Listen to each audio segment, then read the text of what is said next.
All right. Good morning, everyone. I'm here with the famed Chris Davis of CBRE for our Hard Money Monday podcast. I appreciate you joining me. Today, we're going to talk about a topic near and dear to both of our hearts, which is lending. I do the hard money kind, and he does the non hard money bank and government debt business. So, Chris, why don't you tell us about your background and kind of how you got into being a lender and then sort of what you do day to day?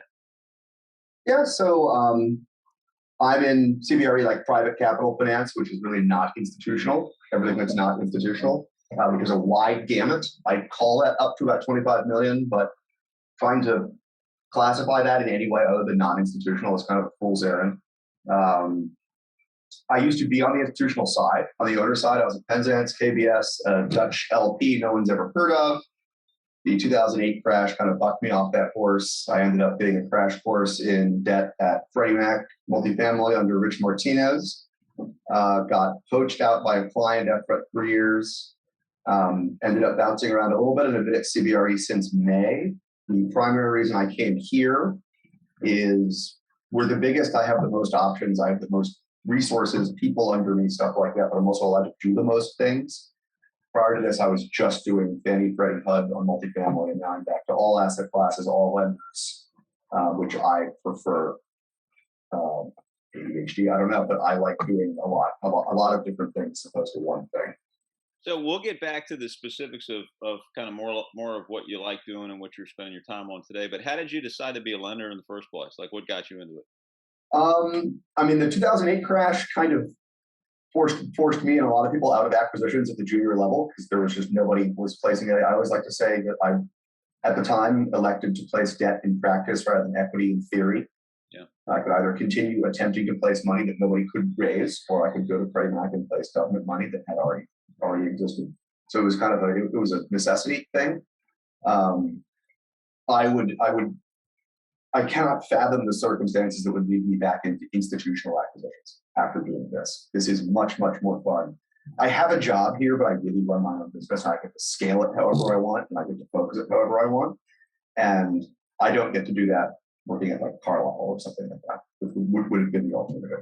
Yeah, I mean, you're really your own. You're kind of your own boss within a massive organization in terms of growing your sort of day to day, right? I mean, Yeah, we're kind of thought of as being the 900-pound gorilla. We're really 901-pound gorillas. We're all kind of running around doing our own thing.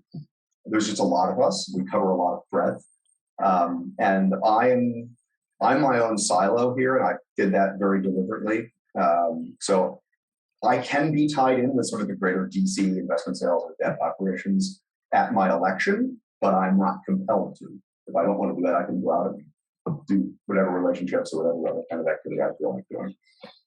so what did you? Because I find downturns interesting interesting because they're necessary to study if you want to be any good at being a developer. You know, my father was a first generation developer and was hit real hard in the late '80s, early '90s from that downturn, and then the more recent downturn that we went through.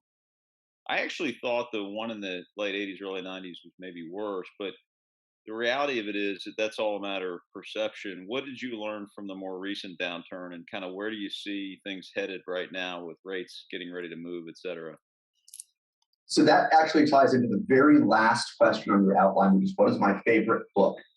My favorite book is Boomerang by Michael Lewis, because it's a collection of cautionary tales where people were trying to force the world too much into where they thought it should go, as opposed to figuring out where it was going to go and preparing accordingly.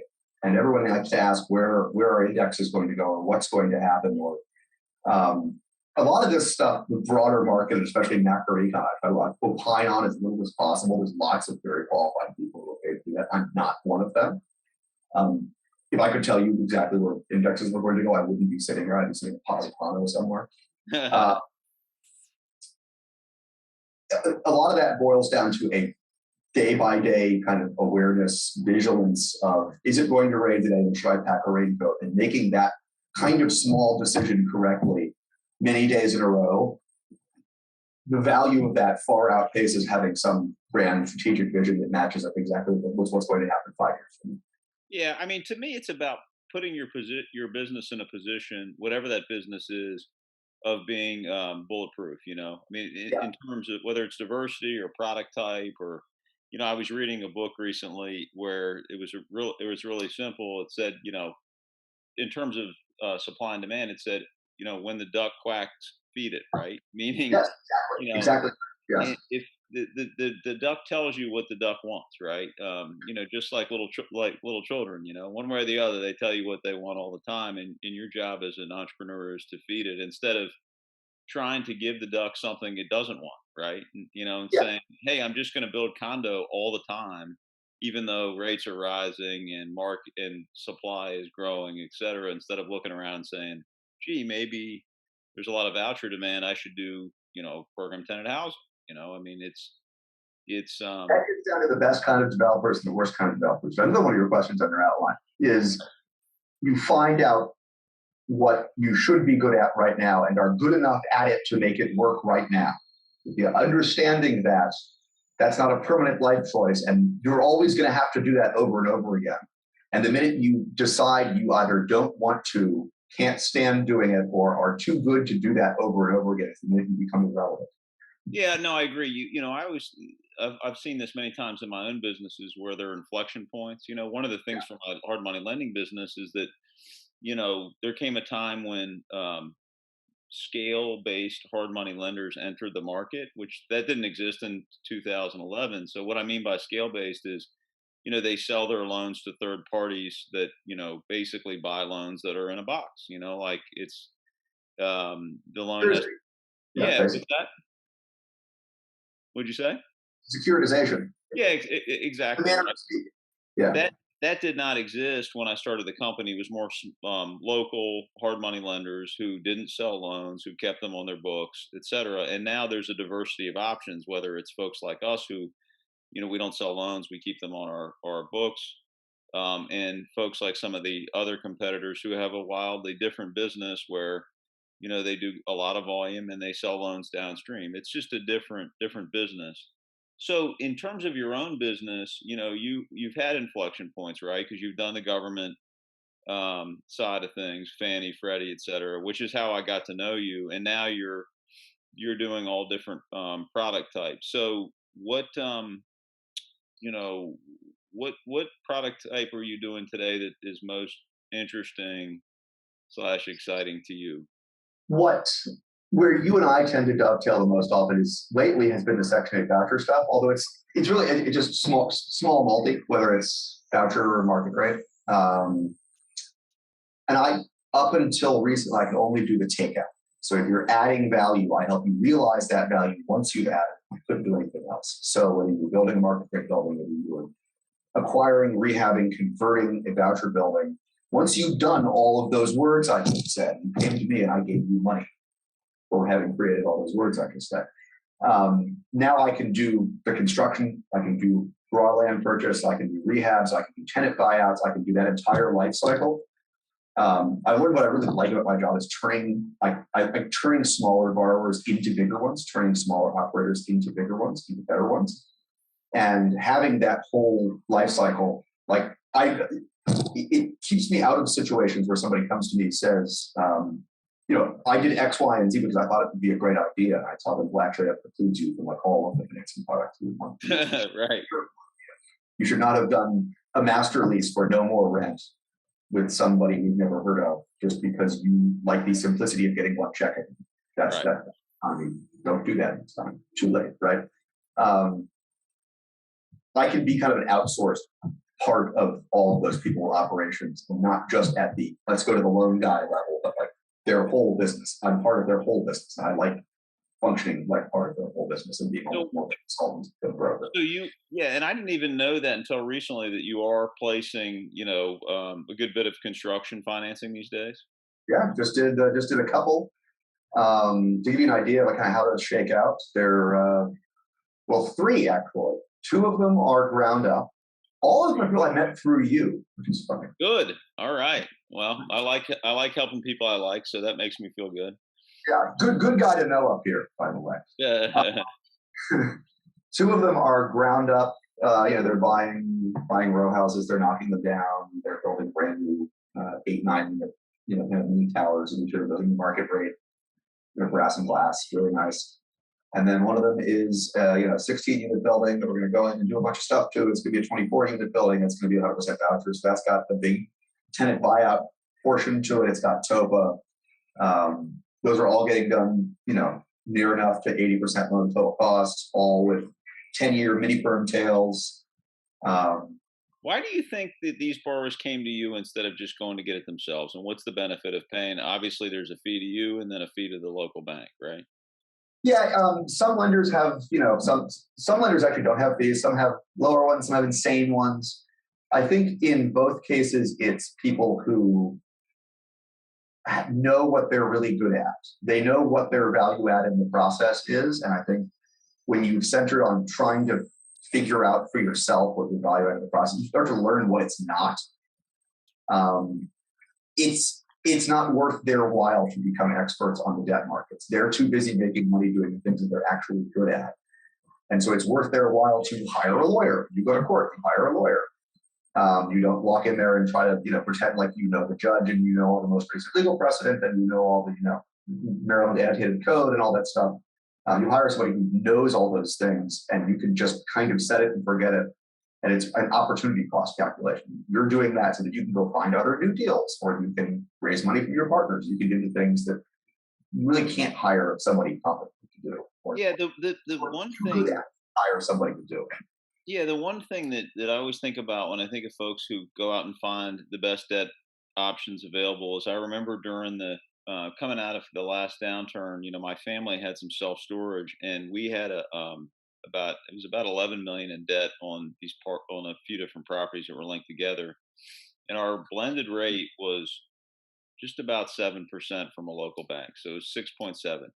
People who are listening to this will say, "Oh my gosh, it's so high." There was a time when it wasn't that high, but coming out of the downturn, the properties were just sort of eking along. And I called a friend of mine who's very sophisticated and older and been really successful as a developer, and I said, "What do you think I should do?" And he said, talk to, and he gave me the name of a local company that sources debt. I know the life insurance companies are interested in self storage again.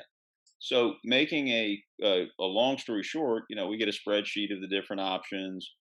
We refinance the 11 million from 6.7% blended to 4.13%. That'll do it. You do that math, and you say your cash flow goes through the roof immediately, right? And I was coming out of being a lawyer, and I had started the hard money business, around that time. But those kinds of things, although I had heard of and knew of folks like that, when you see it in front of you, and you say like, hey, all of a sudden, those groups have relationships with State Farm, right? Or Prudential, or, these big life insurance companies that need to place capital, want to place capital. And they're really the conduit to places like that. It was eye opening for me at the time, because when you're sort of a local guy with local relationships, you think about local options, and there's like a lot more out there, right? Yeah, I mean, none of the construction firm deals I'm doing at high leverage in DC on multifamily right now are local lenders. They're out of town players who act like local lenders, but will frankly do things that local lenders won't do because they're trying to break into the marketplace. And there's a certain value add to getting relationships with people who don't know what not to do from a competitive standpoint. They'll do things that like Eagle just won't do. Yep. They don't have to. These guys don't have that critical mass of business coming in just by virtue of being here and having their billboard on their construction site. They have to fight for it. And my job is to make them fight each other for it for your benefit. Yeah, I mean, I always say like they're buying into Washington D.C., right? And this is the capital of the free world. And if they have the opportunity to put capital behind a good person who's well intentioned, who is going to deliver a good project, then why wouldn't they? I mean, they'd be fools not to. I mean, what are their other options? They can go to some second tier city around the country and just hope the market, is okay. Instead they could come here where the government employs people, Amazon's employing more and more people. There's lots of millennials that live here. Like, why wouldn't they do it? And I do kind of two sorts of deals. I do this DC stuff that you and I talk a lot about, and I do a lot of multifamily in Winchester, Virginia, Stanton, Roanoke, Salisbury, Maryland, places like that. When do I ever talk about those lenders when you and I have never? Because if anybody is doing both of those from a debt standpoint, and it's not the federal government, they should have a headache standpoint. They're completely different aims and math. And anybody who's having to compete in DC needs a program that is tailored to do that. And it's not going to be the same person who's winning, 160 Class B apartment complexes. Totally, yeah. It's not the same at all. So who those people are. You need to know who's hot to do this and who's hot to do that. And that changes. Like life companies, great example. Their allocations are very fickle. What one of them want, a lot of them are exclusive correspondents in the first place, but what a lot of them want quarter to quarter changes pretty seismically. And you got to be on the calls with them, and you got to know that so-and-so's basket of this is used up for the year, but he's still got a lot of this money left, and the other guy's got a lot of the same money left, and they're bidding against each other. If you start here, that looks like this. And if you don't know that, you're going to miss all of it. But it could be 100 dips off or 5% leverage or something that really matters a lot to you. Yeah, yeah. What's the best deal you've placed in the last 60 days, like terms wise? Probably both these ground ups. Both these ground ups are pretty screaming. 10-year construction firm money, 80% loan to cost, 35-year AM, partial recourse, no lender fee. There's no soft cost component to them. Like if they were tenant buyout deals, I wouldn't take them to this guy. But they're small transactions that were under $4 million, and it's basically a HUD deal, but with no lender fee and a 3-2-1 prepay and a 1-page application and no reserves. It's real cool. What about the rate? 3.35, 10-year mini burn, 80% cost. Wow, you may have a new client in me. I may start hiring you for this. We haven't really talked about it. That's an incredible deal. And that is exactly what I sent you on 11th Street, but the voucher overhang fell for. Yeah, exactly. That was a great deal in Columbia Heights. They would have done that deal. Right. No, I'm with you. Absolutely. That's the thing. One little thing about a transaction will totally off kilter. That's true. With being one program versus another program. That's true. Well, let's talk about something that is I think about often, which is best borrower typology, worst borrower. Meaning, like, what makes a great borrower and what makes a really shitty one. Recognition of the concept of the unknown and a desire to address it. When people think they know everything, and this is going to be very Rumsfeldian, but when people think that they either know everything or they know the things that they don't know, and they have a beat on all of those are both exceptionally dangerous. I totally agree. I found that in the hard money space, the borrowers that sort of think they know everything and refuse to try to learn from others just end up doing quite poorly. I mean, it's a terrible trait anyways, but yes, it is. In borrowing, like how could we all know everything, right? And it does speak again to why someone would hire someone like you, because you can't know everything. And you know a lot more about debt than most everybody. Like in my own business, right? I'm really, really good at like 3 or 4 things, and I'm not really, really good at administrative tasks or data entry. Or I'm pretty good, Excel building models. Should I be doing that? No, somebody else. Absolutely not. You should be trying to constantly find people who are better at the things that we do than we are, and offload those things to those people to the extent possible. Do the 1 or 2 things that we're really, really good at. And anybody who insists on doing everything themselves because they have a scarcity mindset or they just are convinced that they're omniscient. Neither one of those are particularly fun to work with. But now that I think about it, that's my second least favorite. My least favorite type is the get one by the goalie type. Ooh, yeah, me too. That's a bad one. Yeah. As lenders, we do not like. And my worst deal, that's another one of your outline questions. It's in here, is where I get to the 11th hour. We've got money hard on an acquisition, or we spent a lot of money in DD or something, and then something's up with a background check, and you had a BK 2 years ago. Something happened, and I didn't, and I'm surprised. I'm your lawyer in the courtroom, and I'm turning around in the middle of the trial going, wait, what? That happens, you're going to have a bad time. Don't do that. I'm not the judge. I'm your lawyer. You tell your lawyer everything. And the lawyer decides what to tell the judge. But if the lawyer is surprised, you're screwed. Don't do that. Don't try to get That, me by.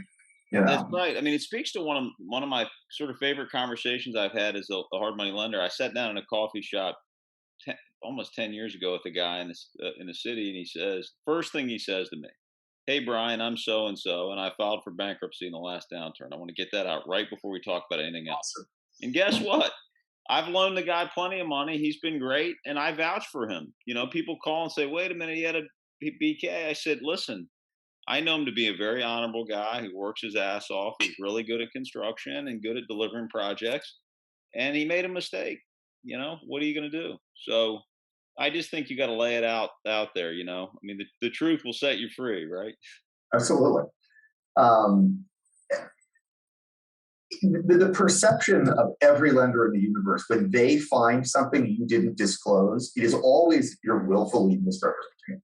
Always, all of them, 100%. Nobody's going to go, "Oh, they forgot," which is kind of gets me back to my other least favorite thing, the knowing everything.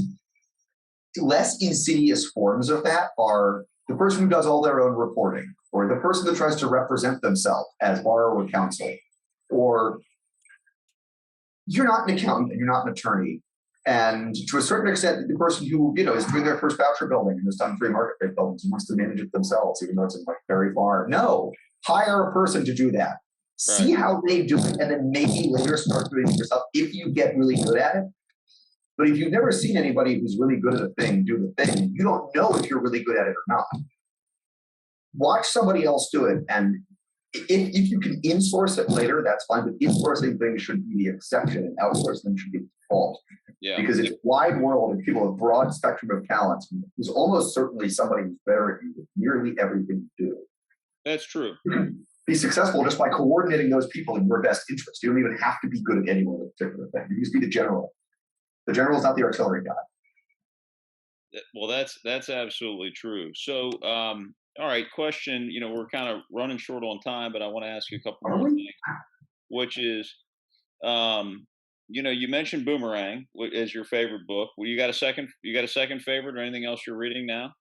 I actually just got Pitch Anything, which is a Brandon Turner recommendation from Favorite Pockets of all places, which I'm actually a huge adherent of. Like some of the subject matter and some of that stuff I'm not so big on, but like Turner and Green specifically as personalities, about just kind of how to structure your own life, no matter what it is you do for a living. I really love all that stuff. So like all the Brandon Turner books, What is the book you're talking about now? Well, the book is one of that they recommended, but like Brandon Turner's Multifamily Millionaire book is, even if you want to go buy storage, read it. It's great because it talks a lot about the stuff I've just rambled about, which is figure out what you're really good at and figure out who should be doing the things you're not really good at, not how to get through them yourself. Don't be afraid of scale. And people are terrified of scale for some reason. It really isn't all that hard to teach a 22-year-old to do, almost everything you can do. Most of us are not, savants at every single part of our life. We should kind of let go of that idea. Well, that's true. That's true, and really focus on the things that we do well, and let others do other things. Right. But like procrastination is a blessing, right? If you're procrastinating something, it's whether you're good at it or not, you can be amazing at it. By virtue of procrastinating it, you're crap at it. Yeah, that's right. Find somebody else who will do it. Even if I'm amazing at building Argus models. I'm amazing at building Argus models. I don't want to do it. I'd rather have eye surgery. So I would hire somebody to do that. That is the biggest waste of time in the world. It really is. I asked someone about that years ago. Look, I'm a former lawyer. Should I, learn how to do this? This was when I was much younger. And the guy says, you can pay somebody $20 an hour to do that shit. Why in the hell would you do that? And the guy that I was speaking to is literally a math whiz. He can build them all day long in his sleep. He probably would enjoy it actually with his skill set. But somebody like me finds it just mind-numbingly boring, really. I like to meet with people and figure out what they need and how I can help them, and that's my sort of singular biggest, purpose and talent. And so it's like when I'm doing a bunch of mundane stuff, it's not a good use of time. Another book. Sorry to interrupt. And I got this from Sia Madani actually at Madison. Oh, good. Is everybody You know, see it? Yeah, of course. Yeah, he's awesome. He's hilarious. Everybody at the company has to read this book called The Happiness Advantage. They talk about how, you need to work hard to attain happiness. Are you talking about And Sean Archer's book? yeah, yeah, yeah. Yeah, I've read it. It's a great It's book, fantastic. and I totally agree with you. I mean, one of the stats in the book talks about like salespeople. The people that are actually tested as happy are like 66% more likely to be successful in cold calling and all these other things, right? Happiness is upstream of success, not downstream. Yeah, that's right. That's exactly right. Yeah, Which I think is oft forgotten in the Washington D.C. area. But now, yeah. now that you're in Annapolis, you're a happy man. What else do you want to get across to the audience in terms of what you do day to day and how you can help them? I have a lot of bandwidth. We're like a 130,000 person company. I have a lot of resources. My job is to have limitless bandwidth so that you don't have to. If I'm your outsourced acquisitions department, if I'm your outsourced equity broker, if I'm just ask me questions. It doesn't matter if it's immediately accretive to me or not. Just bombard me left and right. I will find bandwidth for the questions. I have lots and lots and lots of it. I'm good at finding more, and this company is good at giving it to me. So it could be a research question. We have a research problem. It could be an evaluation question. We have appraisal people. Whatever it is, I will help you with whatever it is you're looking to do. If I think you're a good operator and I want to work with you in some way, shape, or form later. I didn't start firing clients until like 2017, 2018. I haven't done it very many times. No, I've never regretted it one time. Oh, no. You don't. If someone's a burden on me, I'll handle it. Until that's the case, you're not. And you should just inundate me with stuff. Because if it's problematic, I'll let you know. But it almost certainly isn't.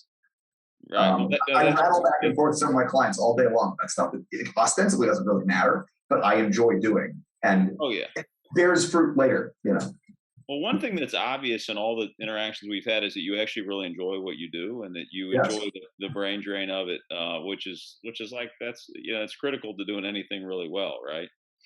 So everybody wants to know what the Fed raising interest rates is going to do to the world and to your world. So what do you think? It's going to make your debt more expensive. I agree. Not a good answer. That's a great answer. It's the truth, right? Well, what are rates going to do? They're going to go up. They're either going to go up or a meteorite's going to hit the earth and we're going to die. There's a two. Yeah, that's right. One of two options. Yeah. The question is, what are you going to do when rates go? That's right. I'm going to keep lending money. That's what I'm going to do. Because people are going to still, loans mature, right? I know what I'm going to do. What are people, how are they going to change the way they're buying things, or, looking at their maturities? What are you going to raise equity differently? What are you going to do when rates go up? Because I'm going to keep lending you money. That's what I'm going to do. Yeah, the interesting thing is if construction costs don't come down some, and there's not some commodity normalization, whether there's a real cooling in the market. Because what's been happening for a while is, hey, my construction budget's out of whack because of lumber and everything else, but rates are so cheap, it's okay. When there's no more second part of that sentence and rates aren't cheap anymore, they could have a real cooling effect. Yeah, I would. And I can't believe that I'm telling anybody this, by the way. This is going to get this one time and then I'll disavow. Don't lever everything any more than you have to. Because you're going to have a takeout, especially if you're doing like construction deals right now. In like 3-4 years, you're going to take out. Do the deal, but if you don't need to get every dollar of that out now, and it's better to leave a little bit of equity in the deal trapped than it is to have a bullet maturity refi calamity 3 years from now. Totally, yeah. Yeah, there is something to be said for having compartments of your life that are really low leverage. Anyways, it's a built-in rainy day fund, and people who get too excited about like, hey, look, I can borrow 80% leverage at 3%, on my house. Why shouldn't I do it? Well, I don't know. I mean, having financial security is a good thing too. So, you may want to consider lower leverage, especially when things could be cooling. And also, like, as people scale, there are no large nationwide operators that have thousands of units on recourse debt. That's not a thing. Nobody does it. Their Yeah. investors can tolerate it.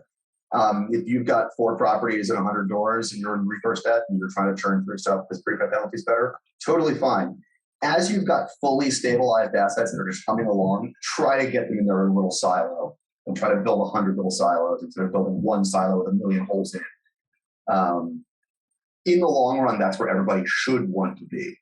And if that's not where people are targeting wanting to be, it's because they're deluding themselves about something else, probably. Or it's because they're highly diversified and something else in their operation makes that make sense. Yeah, But that's a good point because normally when people are young and they're scaling, they don't care about recourse, right? yeah, exactly.